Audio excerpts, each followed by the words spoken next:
कुल्लू में एक बड़ा हादसा हुआ है। कुल्लू में NH 305 स्थित मंगलौर पुल ढह गया है। पुल ढहने से सीमेंट से लदा एक ट्रक नदी में जा गिरा। हादसे के बाद ट्रक चालक को सुरक्षित निकाला गया। हादसे के बाद ओट बंजार मार्ग पर वाहनों की आवाजाही बंद हो गई। तस्वीरें आप टीवी स्क्रीन पर देख पा रहे हैं। पुल किस तरीके से ढहा हुआ है और नीचे गिरा हुआ है सीमेंट से लदा हुआ वो ट्रक।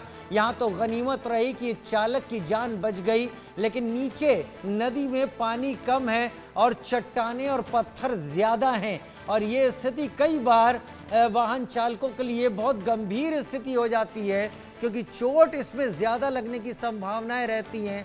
हालांकि पुल 2 टुकड़े हो गया है। कामेश्वर शर्मा संवाददाता मेरे साथ लाइव जुड़ गए। कामेश्वर, पुल बना कब था? पुल की हालत देखकर तो ऐसा लगता है कि बीच में से टूटकर ही अलग हो गया ये। जी बिल्कुल, अगर देखा जाए जो पुल काफ़ी वर्षों पुराना था, लेकिन अगर देखा जाए जो ये पुल है पहले से ही जो जर्जर हालत में था। और जिस तरीके से जो मंगलौर की अगर बात करें तो जो NH 305 पर जो ये पुल क्षतिग्रस्त हुआ है, इसमें दोनों ओर का जो आगमन है फिलहाल अभी पूर्ण रूप से बाधित हो चुका। खासकर जो प्रशासन और NHAI के अधिकारियों को अस्थायी मार्ग तैयार करने के भी निर्देश दिए गए हैं, लेकिन इसमें समय लग सकता है।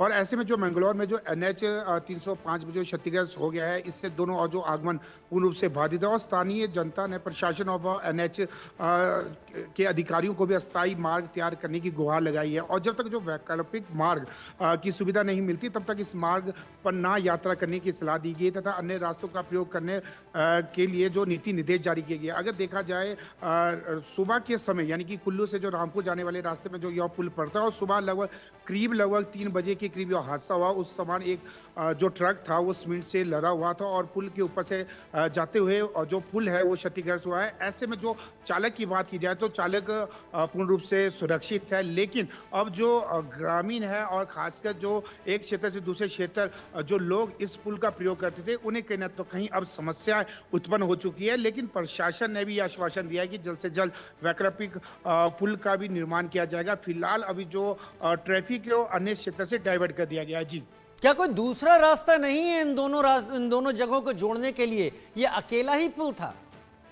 जी, अगर देखा जाए हिमाचल प्रदेश की जो भौगोलिक स्थिति इस तरीके से रहती है कि जो अब जो अन्य जो रास्ता वैकल्पिक मार्ग की अगर हम बात करें तो लोगों को लगभग 60 से 70 किलोमीटर घूम के जाना पड़ेगा, जिससे कहीं ना तो कहीं जो खासकर जो गरीब निर्धन लोग हैं उन्हें परेशानियों का सामना करना पड़ सकता है। और ऐसे में खासकर जो स्कूली छात्र है या आसपास की जो व्यावसायिक है, जैसे कि पुल की इस पार जो लोगों का घर है और उनका कार्यालय उस तरफ है या दुकानें उस तरफ है, उन्हें आने जाने में कहीं ना तो कहीं अब परेशानियों का सामना जरूर करना पड़ा है। लेकिन प्रशासन ने आश्वासन दिया है कि जल्द से जल्द जो पुल को वैकल्पिक पुल का अभी जल्द से जल्द जो निर्माण किया जाएगा। जी चलिए, बहुत शुक्रिया कामेश्वर हमारे साथ जुड़ने के लिए, इस जानकारी के साथ आपका।